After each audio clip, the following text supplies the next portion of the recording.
अस्सलाम वालेकुम दोस्तों, मां आहियां सदाम हुसैन। अॼु असां पढ़ंदासीं वीनस जे बारे में। वीनस या ज़ोहरा धरती खां 42 मिलियन किलोमीटर परे आहे।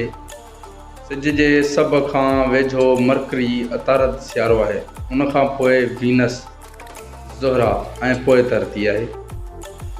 वीनस सियारो धरती खां सिज ॾे वधीक वेझो हुजण करे सिज जे चौधारी असां वारनि 225 ॾींहंनि में चकर पूरो करे थो, जेको चकर असांजी धरती 365 ॾींहं में करे थी।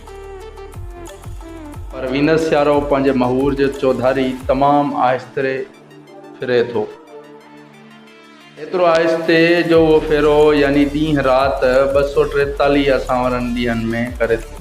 यानी वीनस सियारे ते बि सिज उभरण जो नज़ारो कजे त ॿियो दफ़ो सिज 243 दरमियान 24 कलाकनि खां पोइ उभरंदो।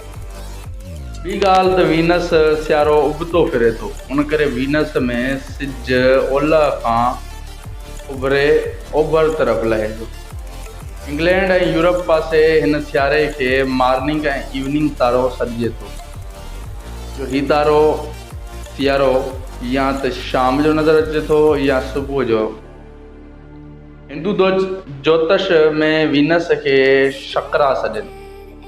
टेलीस्कोप जी इजाद खां अॻु ओलह में हिन तारे खे वेंडरिंग स्टार यानी रोल तारो पिणु सॾींदा हुआ।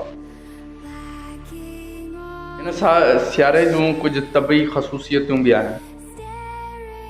असांजी धरती वांगुरु वीनस पंहिंजी चौधारी बि फिरे थो, सिज जे चौधारी बि, बल्कि वीनस खे त असांजी धरती सियारे जी भेण सॾियो वञे थो, जो ॿई सियारा जहिड़ो करे हिकु जहिड़ा आहिनि। धरती जो क़तर 13,000 किलोमीटर आहे, वीनस जो 12,000 किलोमीटर आहे।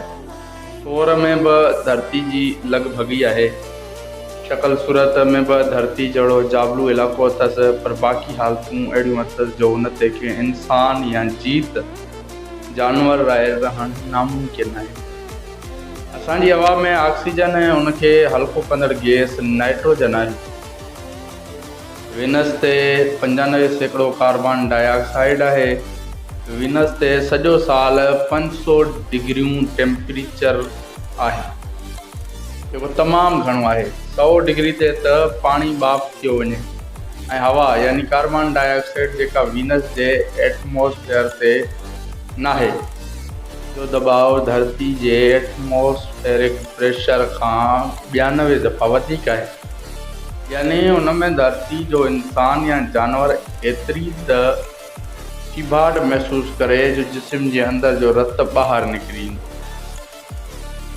दोस्तों, अगरि तव्हांखे हीअ वीडियो पसंदि आई हुजे, असांजे चैनल खे सब्सक्राइब कंदा, लाइक कंदा ऐं दोस्तनि सां पिणु हीअ वीडियो शेयर कंदा।